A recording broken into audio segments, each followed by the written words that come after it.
nombre es Lucía Isa. Vamos a hacer entrevista al periodista Daniel Castillo. El periodista Daniel Castillo ha trabajado en la radio Multimedia 106, ha pasado por instituciones públicas y actualmente está trabajando en la SECOM. Vamos a empezar con la entrevista. ¿Qué piensa usted de los cambios de comunicación virtual en las diferentes redes sociales? Gracias, Lucía, por la invitación. Bien, lo que yo pienso es que a partir de los años 2000, es decir, con el inicio del siglo, un poco más, 2005, empiezan a tener fuerza las redes sociales, pero mayor incidencia a partir del 2008, cuando se ve que ya masivamente muchas personas empiezan a utilizar el Facebook. Y al principio sí se lo hace como un canal de amigos, en donde se tiene información, y no había las fanpage como podríamos tener en la actualidad. Entonces se creaban páginas de amigos de los propios medios de comunicación y por ahí se iban transmitiendo información, pequeños textos, con una fotografía, si es que el medio tenía página web propia, un link y ya, era muy sencillo. E igual el Twitter, a lo mejor sí transmitir lo mismo, es decir, el link para llegar a la página web, o si no, máximo unos 2, 3 tweets sobre algo, no estábamos familiarizados tampoco con los hilos de Twitter, y lo que se hacía es más bien mandar tweets sobre algo en vivo, unos 3, 4, 5 tweets en vivo, porque no se ponía ni siquiera a grabar en Twitter el video en vivo de lo que estaba ocurriendo. Entonces con eso inició la información a través de las redes sociales.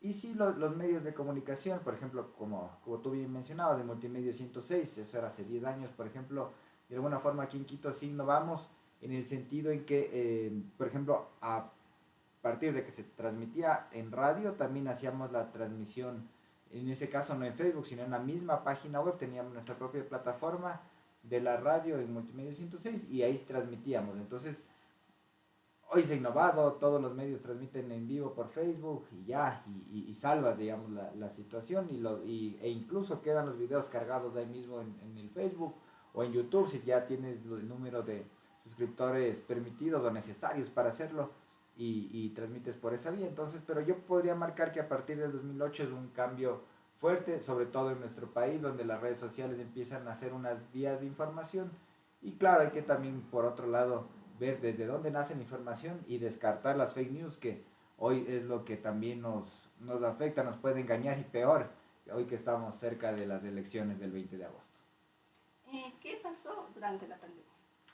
Durante la pandemia fue importante las redes sociales para poder hacer este trabajo de informar, porque lo que ocurría es que nosotros, digamos, estábamos acostumbrados a ver un canal de televisión de información, en una radio, pero todo cambió y los periodistas, muchos tampoco tenían el permiso para poder ir a los medios de comunicación a trabajar, entonces lo hacían desde su casa, muchos teniendo desde sus equipos propios, o por ejemplo yo recuerdo que en Ecuavisa, por ejemplo, una computadora que utilizaban todos y desde ahí grababan a su entrevistado que estaban en sus hogares.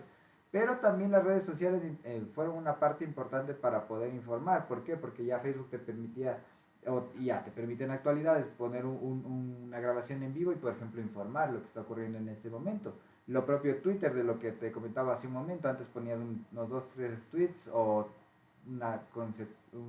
tweets consecuentes sobre determinada información. Y hoy lo que se hace es incluso poner un video corto en Twitter e informas, ¿no? Entonces, y de hecho, claro, las redes sociales ayudaron para poder transmitir información en los momentos más difíciles de la pandemia y aprovecharon los medios tradicionales y dieron un vuelco total.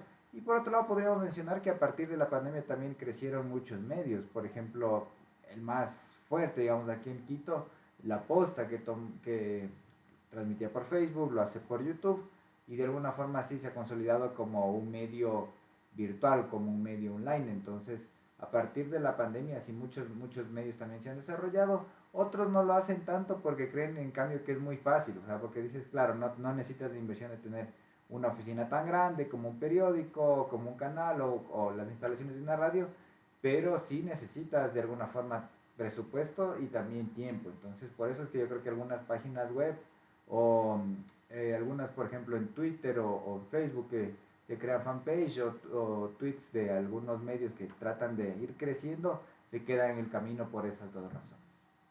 Y en la actualidad, ¿cómo estaríamos? En la actualidad yo creo que podríamos, bueno, incluso por mencionábamos antes la campaña, Facebook sigue siendo el medio más tradicional, más fuerte y sobre el que también muchas personas se informan.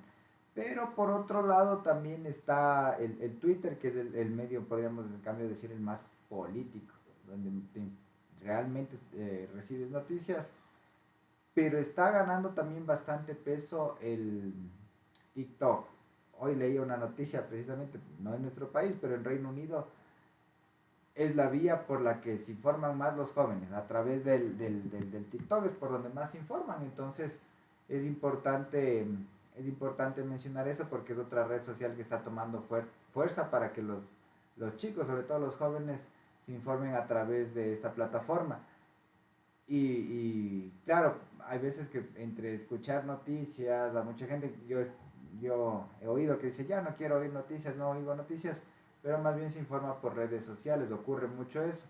O como decía antes, las propios medios tradicionales te dan ahora unos pequeños tips, no, ni siquiera podríamos decir tips, sino te dan unas pequeñas pastillas de las noticias que van a ampliar en sus redes, digamos, en las redes sociales te dan estas pequeñas pastillas y las noticias que van a ampliar después te la ponen ahí ya en el canal o en el periódico ya ampliado con suscripción.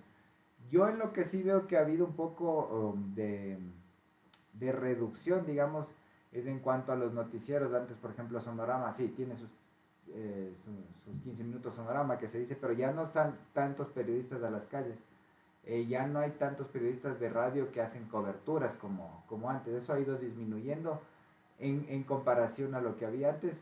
Y sí, como decía antes, se han dedicado otros a hacerlo, a transmitir todo por redes sociales, algunos por Twitter, otros por YouTube. Entonces eso es lo que podemos decir en la actualidad, que ha habido esta mutación, este cambio, y hay medios tradicionales que más bien aprovechan la fuerza, el poder de las redes sociales.